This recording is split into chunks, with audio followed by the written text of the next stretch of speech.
Hello friends, welcome to education power. आज हम ancient history का एक बहुत ही इंपॉर्टेंट टॉपिक लेके आए हैं जो सारे एग्जाम में पूछे जाते हैं। चाहे टेट हो, सीटेट हो, चाहे कोई भी गवर्नमेंट एग्ज़ाम हो, चाहे यूपीएससी हो या फिर बीपीएससी, ये सब सारे एग्जाम में पूछे जाते हैं। तो आज का हमारा टॉपिक है बौद्ध धर्म। बौद्ध धर्म के बारे में आज हम लोग जानेंगे। आपको हिस्ट्री के बारे बारे से सारे टॉपिक करा दिए जाएंगे मेरे चैनल पे, तो आप चैनल पे बने रहें। चलिए देखते हैं आगे हम बौद्ध धर्म के बारे में। बौद्ध धर्म के संस्थापक गौतम बुद्ध का जन्म 563 ईस्वी पूर्व में हुआ था। ये डेट बहुत ही इंपॉर्टेंट है, ऐसे भी ऑब्जेक्टिव रूम में पूछे जाते हैं। तो बौद्ध धर्म के संस्थापक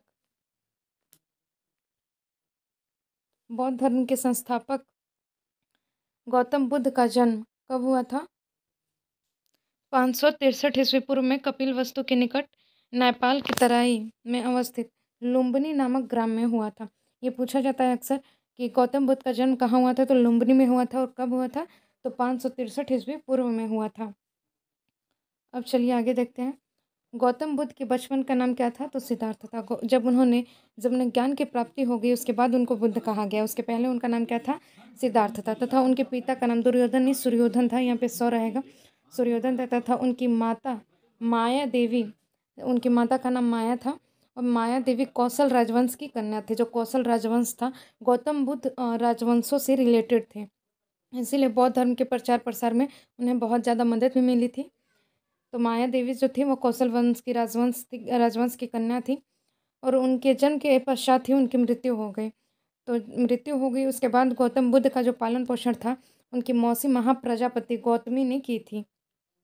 किसने किया था? महाप्रजापति गौतमी में। ये भी हमेशा ऑब्जेक्टिव रूप में आते रहते हैं। और उनकी पत्नी का नाम यशोधरा था। गौतम बुद्ध की पत्नी का नाम क्या था? यशोधरा था। तथा उनके पुत्र का नाम राहुल था। चलिए अब देखते हैं आगे पॉइंट की तरफ। सिद्धार्थ ने 29 वर्ष की अवस्था में गृह त्याग किया। कितने वर्ष की अवस्था में? 29 वर्ष की अवस्था में गृह त्याग किया था। और जिसे जो गृह त्यागने की जो प्रथा है उसे बौद्ध धर्म में क्या कहा जाता है? तो उसे महाभिनिषिक्रमण कहा जाता है। ये अक्सर पूछे जाते हैं एग्जाम में। तो जो गृह त्याग गौतम बुद्ध ने गृह त्यागा था उसे बौद्ध धर्म में क्या कहा जाता है?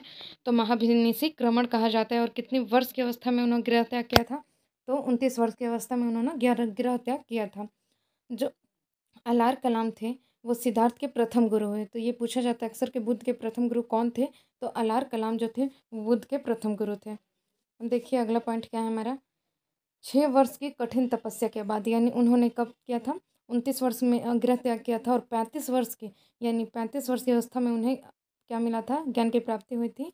तो 6 वर्ष की कठिन तपस्या के बाद 35 वर्ष की आयु में वैशाख की पूर्णिमा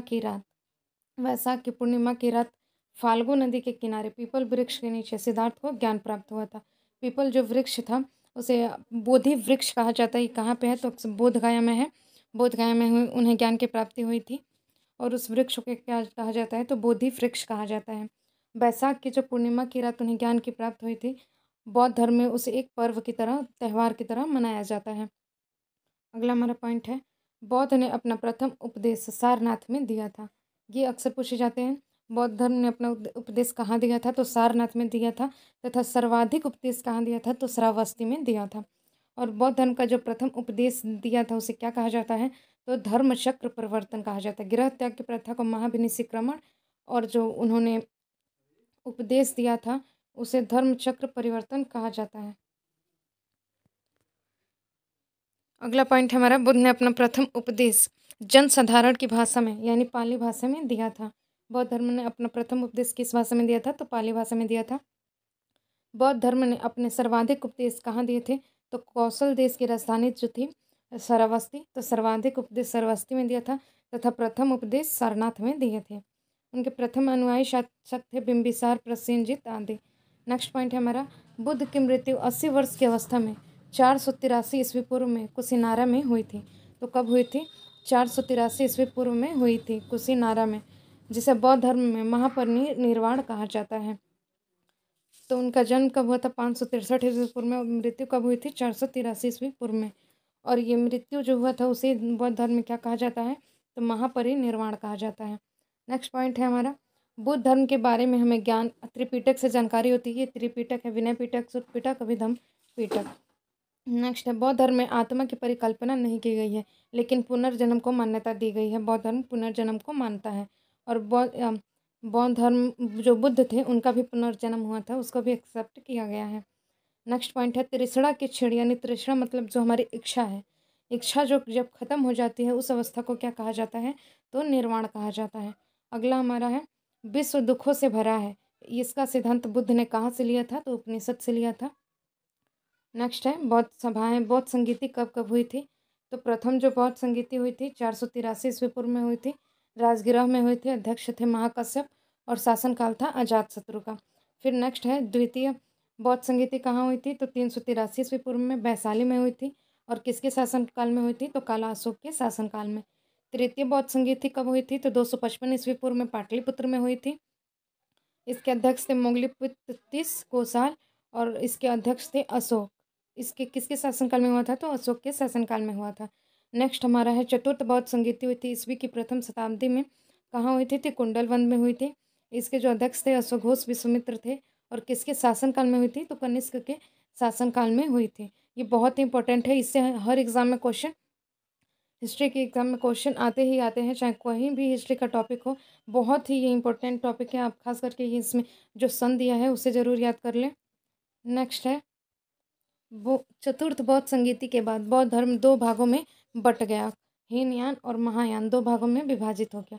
अब कुछ चिन्ह है, इन्हें याद कर लेते हैं। जो बुद्ध का जन्म हुआ था उसके प्रतीक चिन्ह कौन है, कमल और सांड। गृह त्याग का प्रतीक चिन्ह है घोड़ा। ज्ञान का प्रतीक चिन्ह है पीपल। निर्वाण का प्रतीक चिन्ह है पद्म चिन्ह। और मृत्यु का जो प्रतीक है वो स्तूप। तो आज के लिए इतना ही। वीडियो आपको पसंद है तो चैनल को सब्सक्राइब करें, वीडियो को लाइक करें और शेयर करना ना भूलें। तो ये अभी पहला टॉपिक है, अभी ये पहला पार्ट है, इसका दूसरा भी पार्ट आएगा, क्योंकि एक ही वीडियो में सारा कवर नहीं हो सकता है। तो आज के लिए इतना ही। वीडियो आपको पसंद है तो चैनल को सब्सक्राइब ज़रूर कर लें।